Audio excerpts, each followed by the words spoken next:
Hey guys, I'm David DeMuzio with Hair Loss Hope. And I'm Steve Cook. And we got a comment from a viewer the other day named Proud Arse. Okay, maybe I should have already read his name before I looked at his comment. But his comment on a video that I made called The Truth About Finasteride for Hair Loss, his comment said, "Are you absolutely sure you haven't had any negative effects from finasteride? Are you really, really sure? I mean, really?" And then there's a reply to it by a guy named Matt, a little bit more normal name. And Matt says, "I always take it with a grain of salt when someone says they didn't experience side effects. It's a very personal topic, and not everyone is comfortable saying that their sexual performance decreased. It's easier for men, and especially those in the spotlight, such as this YouTuber, to just say that they didn't experience any negative side effects. I mean, after all, why would he come off it if he didn't have any side effects?" So I just thought that this comment and this reply is a really good example of the internet and hair loss. And so first off, I'm going to say I came off finasteride. I've actually come off finasteride many times. Gosh, I don't even remember the exact reasons every time that I came off, because I think I've come off it like 3 times. At least 2 of those times I do remember why I came off it. The first 2 were before I ever had any hair transplant work. And I think those were just times that I started it and then was like, is this really doing anything? And at that time I knew basically nothing about hair loss other than there was this stuff called minoxidil and stuff called finasteride. But the internet was, I mean, this is now going back 15 years or so, I guess. The first time I got on finasteride, I think it was about 15 years ago.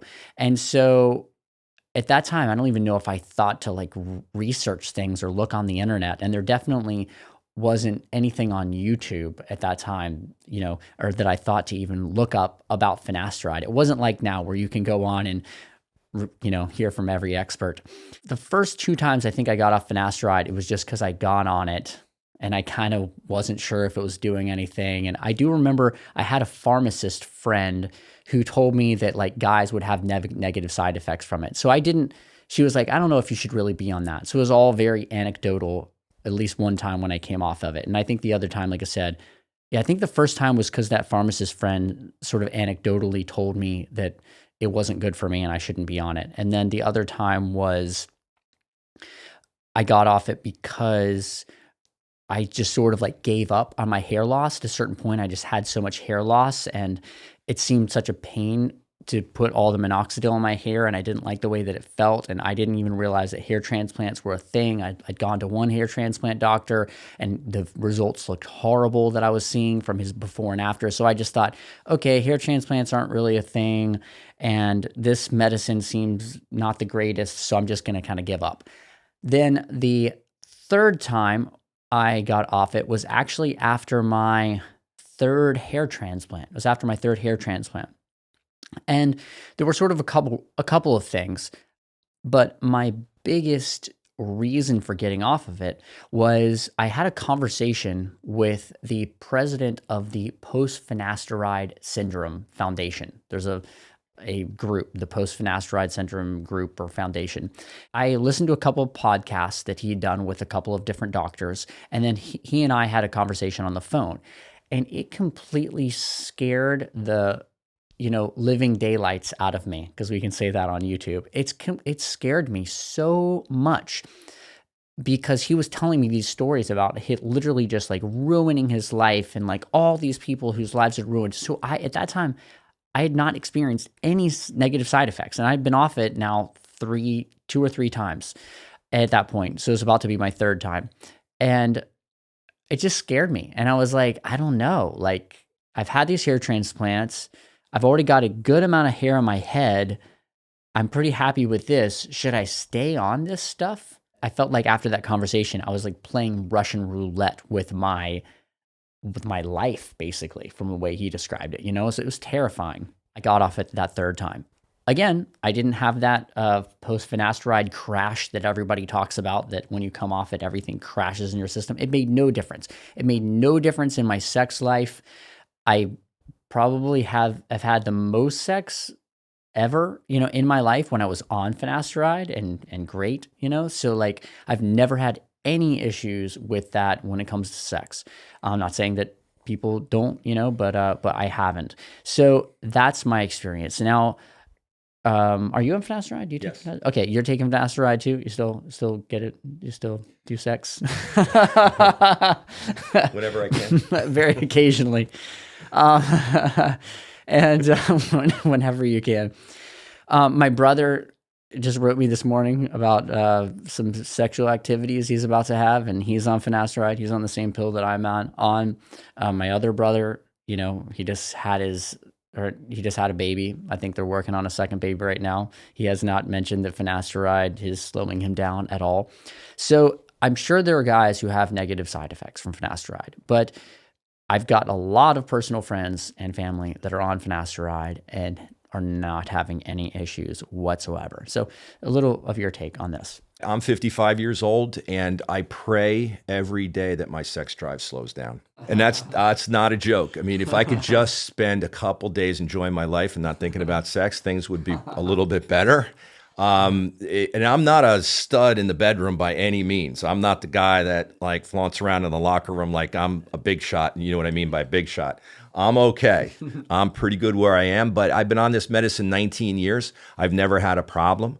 Let me remind you that I'm not a doctor, nor am I giving any medical advice. And last time I checked, I don't think you were a doctor either, David. So what I have learned, and I'll just tell you something real quick for those of you that haven't heard this yet. Every year, the ISHRS, which is the governing body of the American Board of Hair Restoration Surgeons, gets together for an annual meeting. This year, it's going to be in Lisbon. A few years ago, before the virus, it was in Bangkok. Bangkok. Oh, Bangkok. Yeah. That's right, yeah. And they had a great time, and it was a beautiful, obviously it's beautiful over there, Thailand and whatnot. When the doctors get together, they spend 5 days, and this is for best practices. And we talked about this before on Hair Loss Hope. We talked about board-certified doctors, the American Board of Hair Restoration Surgeons. And they want to get together and just create a better industry. So every single year, they hold this convention, and they spend 5 days. And in and around their martinis and their cocktail parties, they have a great amount of sessions to talk about different things, FUE, FUT, all the things we talk about here on Hair Loss Hope. For a half a day, they spend an entire half a day every year talking about, guess what? Propecia side effects. On the podium or in the front table, their board of directors, of which Dr. McGrath is one and was the president a few years ago. I think that was the year he was president, was in Thailand. They stand up, they have their computers, and there's about 265 or so, last time I counted, board certified doctors in the world, meaning that they do hair transplants as a specialty and only hair transplants. That's a specialist. This medicine is their number one tool to not only help their patients from losing their hair, but to make their work look better. The true guys, the guys that we talk about on this channel, are the ones that really care about people. They've made their money. They're very successful. What they want to do is help people. And that's why we put this channel together, because we want to help people with hair loss. So there's no bad intentions of hurting anyone. That's the last thing we want to do. When these doctors had this conference in Thailand, last time I checked, they raised up their hands and said, everybody brought their Propecia side effect papers and laptops with them, and they started talking, and that's not in a joking way. That's a serious meeting. And they started listing them. 265 or so doctors in the audience. Okay, let's start with number one. Erectile dysfunction. Anybody seen any erectile dysfunction? No, one hand goes up. Irreversible erectile dysfunction. Not one hand goes up. Inability to achieve an erection. I mean, it goes on and on and on. Post-finasteride syndrome. Anybody have any experience with that with any of their patients? Now, keep in mind that this industry has been writing prescriptions for Propecia, now Propecia Finasteride, for 19 years. It's their number one tool. 265 board-certified accredited doctors, hair transplants only. That's about millions of tens of millions of prescriptions per year that are written. And we as an industry, David and I included, even though we're not doctors, we're not seeing these side effects. Yeah. So when I speak to you guys, and always happy to do it. You know that. And I'm speaking on some FaceTimes or some virtual consults, or we're talking, or you guys are texting me, you're texting me your photos. We're on WhatsApp about 16 times a day. So I put in a decent 8-hour day. Used to be 10, but I'm getting older. And I'm talking to you guys every half hour. 85% of the time, for all the reasons we discuss on this channel, I'm turning you away from hair transplants at this time and telling you to go see your doctor, go see your local board certified doctor and get on the finasteride and send me back some photos so we can compare. That's 85% of the time. 20% of that 85%, usually the younger guys, they're just better Googlers, I guess, come back to me and say, decided not to use the medication. To me, it's very hurtful. It's very sad. And why is that? I lost my hair at 18 years old, the month I walked out of high school. Again, I prayed every day for 20 years for something to come out to just stop my hair from falling out. 20 years later, it came out. So when I see a young man or a young woman, although they can't use finasteride until they're through menopause. So I see a young man that is losing his hair. It's very hurtful. And the number one way to fight hair loss is this medication. No question about it. Yeah, I mean, I talk to guys all the time, and there was one guy that I talked to, I don't know, maybe 6 months ago or so, a guy named Rob, and he said that he was on finasteride for around 10 years or so, and then he said that he started sexual something, like it wasn't working as well. After like 10 years of being on finasteride. He said everything was great until then. Then after 10 years that happened, then he got off finasteride and it seemed to all be, back to normal. So I don't know, that's literally the only guy that I've personally talked to here this whole past year in the last 12 months or so who's had any issue. But even him himself, he was on it, or I think for about 10 years before he ever thought that he had any issues with finasteride. So, and he was, I think, in his like mid to late 30s by that time. So even him, if that is true, that is what was causing issues for him, he still got an extra 10 years out of the life of his hair because of that. And he came off of it, and now his hair, he's going to need to do other things for his hair. But he said that his brother, it was not on it, and his brother is like basically completely bald now. So he got that extra 10 years or so out of his hair because of it. So that's interesting, David. And what bothers me about that is, to my knowledge, again, not being a doctor, is that from ages 18 to 65, there's about a 2.8% chance that you could have one of the side effects. That was documented in the case study that Merck did of 12 years to get approved by the FDA to release Propecia. And the main side effects were a little tick down in your sex drive or a little less ejaculative fluid, not less sperm. Mm-hmm. So if that's going to happen, understand why that's going to happen. Make believe there's a little faucet inside your body, a little faucet. Okay. And that faucet, which turned on the DHT, which actually got you through puberty and gave you all the adult enhancements you needed to become an adult, the voice, the facial hair and whatnot, that occurred from DHT. Once you're an adult male, you no longer need the DHT. However, you're continuing to produce it. So all those friends of yours that have full heads of hair at 25 and you're bald or going bald, the guys that you hate, those guys have the same DHT in their bodies. They're just not sensitive to it. Now, here's the point. When you turn the DHT off in the adult male body, which you don't need that DHT, you turn the little faucet off, the hair thrives. However, if you're in a very, very small subset, which is very strange, we don't understand why, your sex drive is driven off your DHT instead of your testosterone. You can't take medicine. And guess what? You're going to know within the first 2 weeks. Mm-hmm. So when I hear a story about someone, and there's no specific documented evidence of long-term use, I mean, not recently. So maybe there could be something going on in other parts of the body or different things that could affect the patient's sex drive. But as far as the DHT, when you go off the medication, you turn your DHT back on, you have your DHT if that's what you need for your sex drive. So if you've had no problems with your sex drive for 10 years and all of a sudden you're got a lower sex drive, well, guess what? Let's go down that checklist before we go off the finasteride. Let's check our testosterone levels. Is there any kind of mental issues going on? I mean, did you just recently get a divorce, start dating again? You're intimidated. Did you have a girlfriend and now you don't have a girlfriend and you're intimidated or whatever the case is. Maybe you've been with the same girl for a long time, and it's just you're not excited the same way.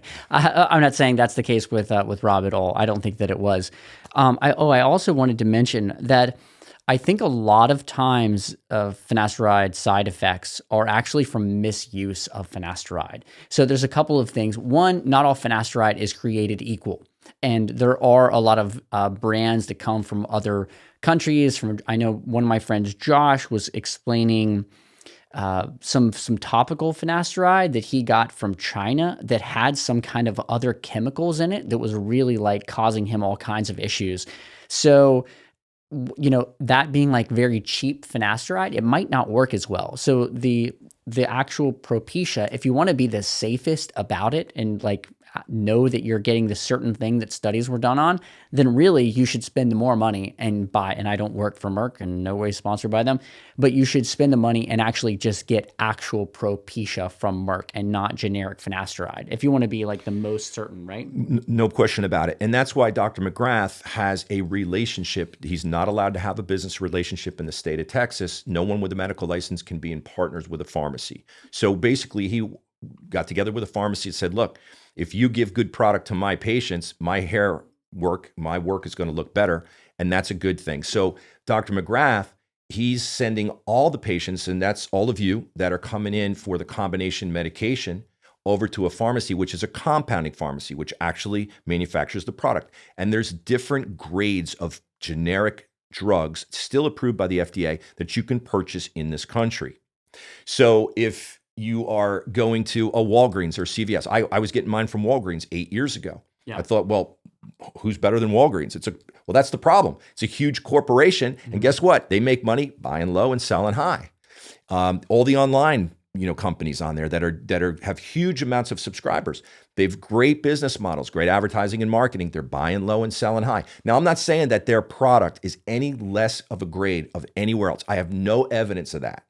But what I do know is if I wanted to guide you to the very best of the best, no question about it, you get the Propecia. Yeah. Or if you find a compounding pharmacy that can use a third-party quality control test to show you, like for instance, the one Dr. McGrath refers to, they have the top of the line they have the top of the line finasteride that is as close as you can get to the Propecia without patent infringement, because Propecia still has the patent on the grade. Yeah, another thing, when I first got on finasteride, I didn't know what I was doing. And so again, this is back, I don't know, whatever it was, 15 years ago or so. And I went out and I thought that I was supposed to get finasteride, or I got a prescription for finasteride, whatever it was. I ended up with the 5 milligram pill of finasteride. And I thought that I was supposed to just take the pill, right? And so I took that pill and I could not get an erection for like, I was taking it every day. And for like a couple weeks, I was like, oh shoot, like I can't get an erection. Totally, like I will never forget that experience, And it was because I was taking 5 times what I was actually supposed to. And then at some point I talked to someone or read something and then found out I was taking too much. There's also a doctor, I saw my friend Matt Dominance did a video about a doctor prescribing 2.5 milligrams of finasteride per day to patients. Again, I'm not a doctor, we're not doctors, but that just seems like too much to me. And there's probably a much higher chance that that patient could have, erectile dysfunction based on that kind of amount. I know I did at the height of my sexual peak, I couldn't get an erection on 5 milligrams of finasteride. So when you're taking the wrong amounts, that guy might get on the internet. Maybe he's the guy who wrote me the comment and said, oh, well, that's, BS. I can't get an erection on finasteride. Well, maybe he's taking the wrong amount of it as well. So you just kind of, unfortunately, don't know what this experience of people that you're reading comments from on the internet is. But I would suggest to you, because I want you to have the best hair experience, to listen to, an expert, basically, a hair loss and a hair transplant expert and doctor, as far as, whether you choose to be on finasteride or not. And at least I would say, if they say to give it a shot, at least give it a shot. Take care, guys. Let us know your comments, and we look forward to seeing you soon.